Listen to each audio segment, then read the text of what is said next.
कहते हैं एक बार भगवान शंकर माता पार्वती के साथ वन विहार कर रहे थे। तभी उनके दर्शनों की इच्छा से कुछ ऋषिगण वहां पहुंच गए। भगवान शिव और देवी पार्वती उस समय प्रेमालाप में लीन थे। ऋषिगण को देखकर माता पार्वती लज्जित हो गईं।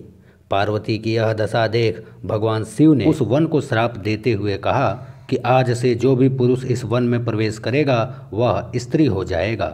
तब से पुरुषों ने उस वन में जाना बंद कर दिया और वह स्थान अंबिका वन के नाम से प्रसिद्ध हो गया, जहाँ पर शिव पार्वती का सुरक्षित स्थान प्रलय स्थल बन गया। एक बार की बात है, वैवस्वत मनु के पुत्र इल शिकार खेलते हुए उस वन में पहुँचे तो वे एक सुंदर स्त्री में परिवर्तित हो गए।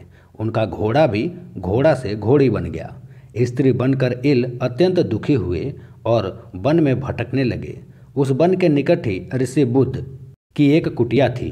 ये वही ऋषि बुद्ध हैं जो आगे चलकर बुद्ध ग्रह बने थे। स्त्री के रूप में इल वहां पहुंचे तो बुद्ध उन पर मोहित हो गए। उन्होंने स्त्री बने इल का नाम इला रख दिया और फिर दोनों ने प्रेम विवाह कर लिया। इला उसी आश्रम में बुद्ध के साथ रहने लगी। कुछ समय बाद इला ने एक पुत्र को जन्म भी दिया जिसका नाम पुरुरवा रखा गया था। बुद्ध के आश्रम में स्त्री बने इल को वर्षों बीत गए। एक दिन इला को दुखी देखकर उसके पुत्र पुरुरवा ने इसका कारण पूछा। इला ने अपना परिचय देकर पुरुष से स्त्री बनने की सारी घटना बता दी। माता के दुख निवारण का उपाय जानने के लिए पुरुरवा अपने पिता बुद्ध के पास पहुँचे। तब बुद्ध बोले, हे वत्स, मैं राजा इल के इला बनने की कथा से अच्छी तरह परिचित हूँ। इस दुख का निवारण तो स्वयं भगवान शिव ही बता सकते हैं। पिता की बात सुनकर पुरुरवा बड़े प्रसन्न हुए। वे उस समय माता पिता को साथ लेकर गौतमी के तट पर गए और वहां स्नान कर भगवान शिव की स्तुति करने लगे। उनकी स्तुति से प्रसन्न होकर भोलेनाथ और देवी उमा के साथ साक्षात प्रकट हुए और उन्हें इच्छित वर मांगने को कहा। पुरुरवा ने वर स्वरूप इला को पुनः राजा इल बनने की प्रार्थना की। भगवान शिव बोले, बस इल गौतमी गंगा में स्नान करने के बाद पुनः अपने वास्तविक रूप में परिवर्तित हो जाएंगे। यह कहकर वे अंतर्ध्यान हो गए।